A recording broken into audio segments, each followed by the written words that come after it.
Sunshine, I don't know when. I'm stuck in Folsom Prison. Time keeps dragging on. My bad bone. I'll talk this thing.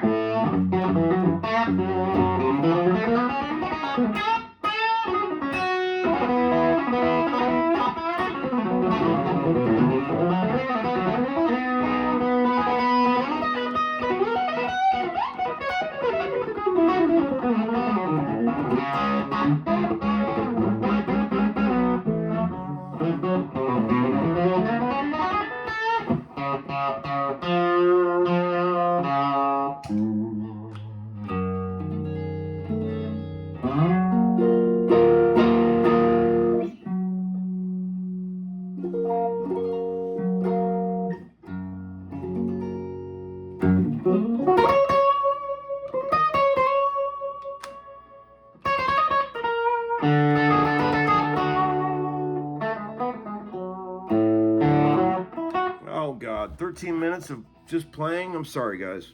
Hey, friends. Just checking in real quick on well, if you skip through all that, you ain't got much left. Just got home from a really fun session working out at the castle with Al Capone's old secret hiding place studio with my dear old friends Jeffrey Steele, Scott Baggett, Jed Hughes, Russ Paul. We had a ball today.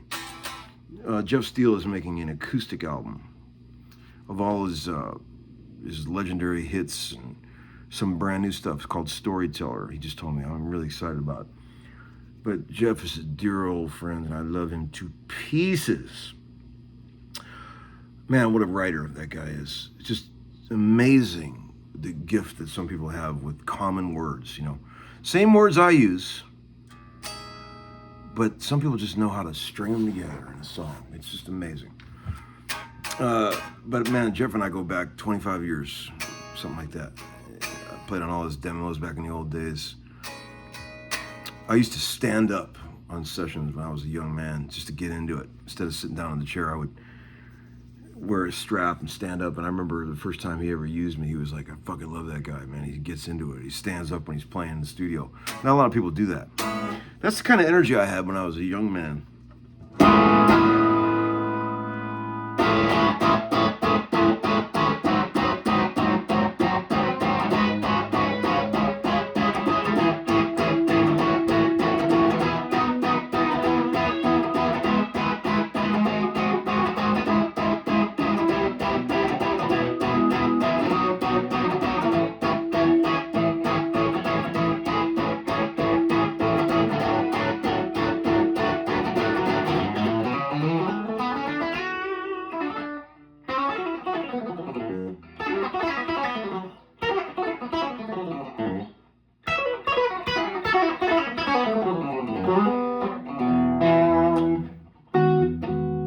say thank you sincerely to all the people who've plunked down their hard-earned money on the course. I keep getting amazing reviews, so many sweet emails from you guys saying that the course has been life-changing. Man, if you're all doing that to make me feel good, it's working. I'm telling you, man, I really appreciate all these emails. So many people said that they were on the fence about buying it, and they're so glad they did, because it's like changed the way they play guitar. And man, there's no better compliment. If that's really the case, I appreciate it, you guys.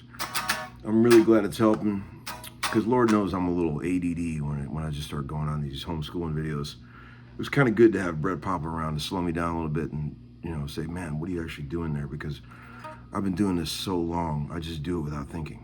I don't even know what I'm doing. I just fucking go for it. And everyone's like, what are you doing there, bro? And I'm like, I don't know.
Oh, check this out.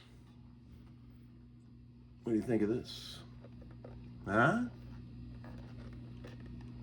Spitfire tortoise guard on this Jeff Sen body. What do you think of that little combo there, friends?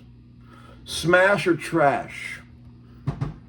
I love the way the comments work on this channel. Like, if I say something like that, smash or trash, there'll be 50% of you that say that's the most amazing thing I've ever seen, and 50% of you that say that's the most hideous thing I've ever seen. That's just the way it goes. I could play you guys a song that got recorded by the Beatles in 1966 that was never released in their heyday, and play it for you for the first time, and you guys would be, 50% of you would be like, that's amazing, and 50% of you would be like, I hate that. It took me a minute to understand that. Like, I would get offended if somebody didn't like something, but then I realized that there is never anything in art that people really will agree on. Never. It doesn't exist.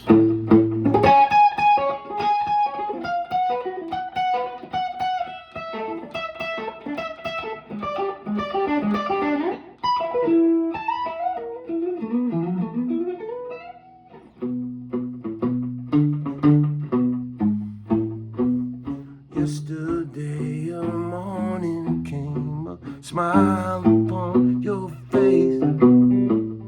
Caesar's palace, morning glory, silly, silly rave.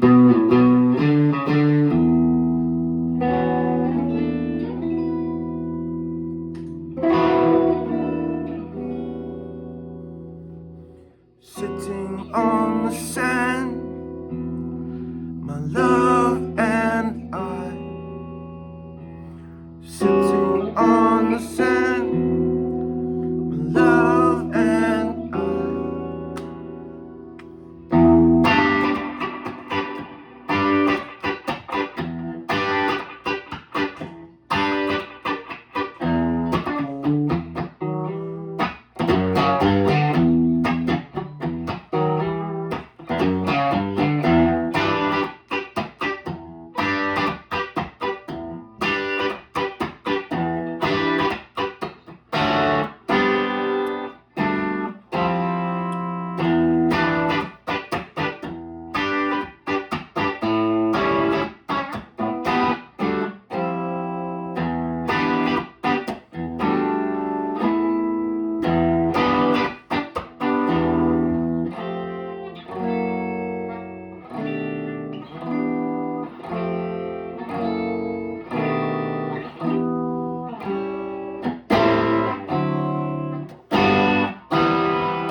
I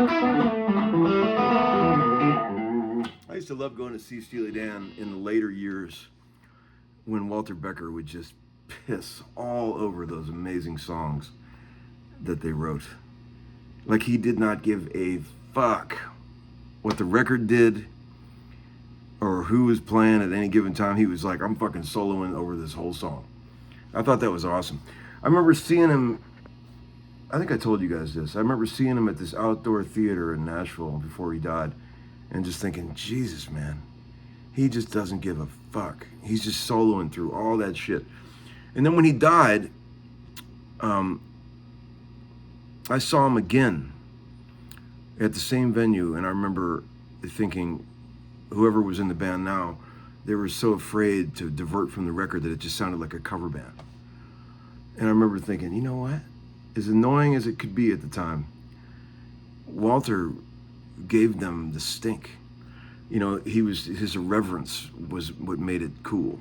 And, you know, without that, it was just like a cover band. And it was like, wow, man, it took me a minute to understand that. But man, he didn't give a fuck. He was like a jazz guy. He he was like, fuck this. I wrote these songs. Everybody knows how these records go. I don't give a fuck. I'm just gonna solo over all this shit. It was awesome. All right, friends. I'll see you all in a bit.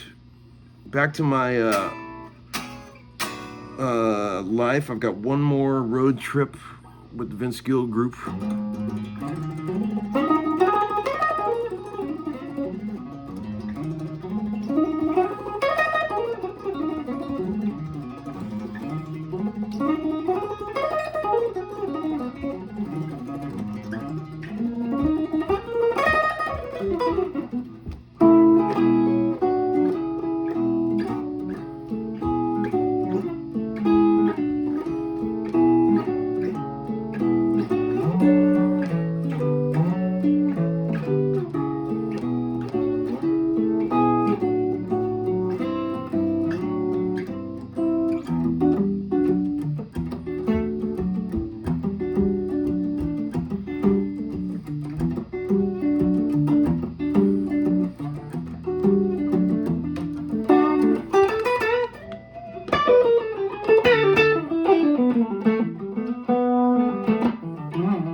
Guess where our last gig ends up?